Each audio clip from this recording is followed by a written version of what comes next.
Hey, hello, ladies. Super excited to be here now, sharing something brief but very dear to my heart, and that is the hidden cost of a loveless life.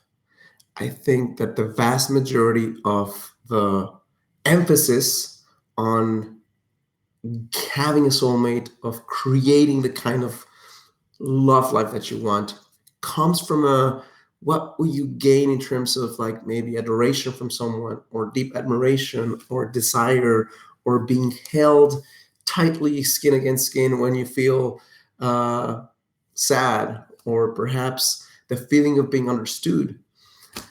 And all those things are good reasons to not have a loveless life, to not have a life where you're not connected to your truth and expressiveness that leads you to union with somebody else. However, the unspoken, the hidden cost of not having a life where love is a fundamental part of it, I think it's a deeper cost. Hello, all of you, my dear beautiful women here. Miss Evans, Fabian, and Suya, Dina, all of you. Thanks for being here. The hidden cost is because here's the thing: it's not just what you gain in terms of those experiences. One of the biggest things that's not so much spoken about is who you get to become as a result of opening up in a way that is arguably the most vulnerable form of expression and the most fulfilling form of expression as well. I've heard the phrase once that intimate relationships will create the most joy or the most pain of any kind of relationships, of any kind of experiences in your life. And I believe that to be true. So, some of the hidden benefits of the relationship is, as I said, it's like who you get to become in the form of expressing yourself. It's that instant moment where, if it's not forever, but it's just for a moment where you can let go of the weight of having to carry the weight of the world on your shoulders and having to do everything and having to be everything to everyone, and just relax and allow yourself to be. The privilege of allowing someone to see you in all your splendor, all your glory, and all your pain, having somebody become your best friend and lover and be able to not love you despite your flaws, but because of your flaws.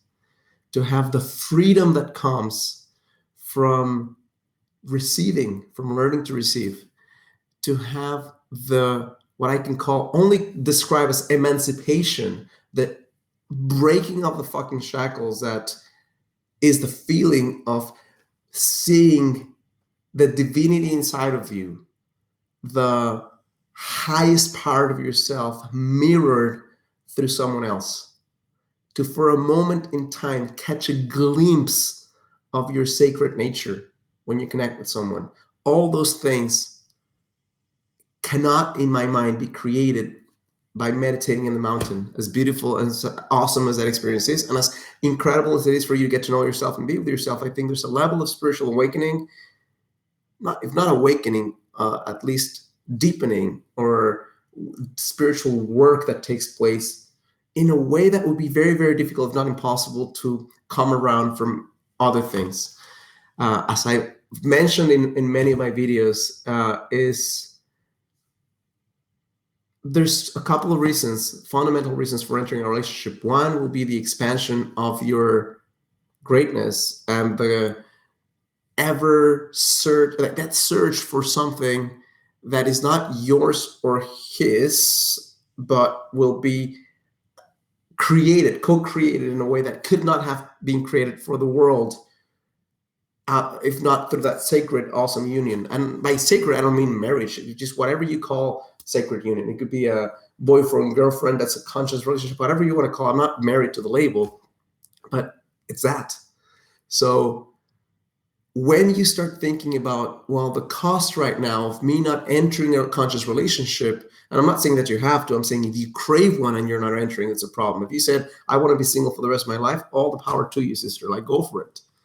But if you're a woman who's saying to herself, I have a longing in my heart to experience the depth of passion with someone, and I'm not doing it out of fear, I'm not doing it out of limitation, I'm not doing it out of, I have no idea how to do it, then you owe it to yourself to continue exploring instead of throwing in the towel. So this is just a little bit of what I was writing about today. And if you're on my email list, you probably got a message about this that's much more articulate than my rambling words. Because when I get a chance to write, then sometimes I can be more eloquent than when I get a chance to speak.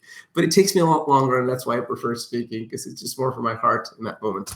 So all I want to say right now is, if you find that this concept of awakening to a deeper reality through conscious love, a conscious relationship, or entering some loving relationship to expand on you and to continue your spiritual practice versus to feel a void in your life, then all the power to you. You owe it to yourself. If you feel hunger, to find a way out. If you find, my dear, that this is helpful, useful, and insightful in some way, or instigates part of you that will make you think of other solutions and how to do this, then I only ask you to do 3 things right now. Number 1, click like on this video or thumbs up.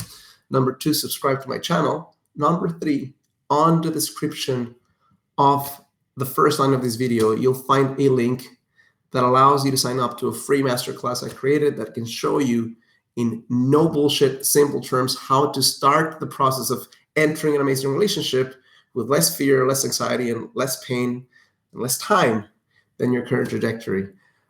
Thank you so much for allowing me into your homes and into your heart. I'll take a quick second to say hi to everyone here. And Suya, Miss Tanaka, Carmela Bori, Elsheva Richmond, Miss Evans, Susie S, Aaliyah, Sad, Sandy Z, Rosano, and all the many of you who will watch this after the actual live is going on right now. Thanks for everything, and connect with you soon.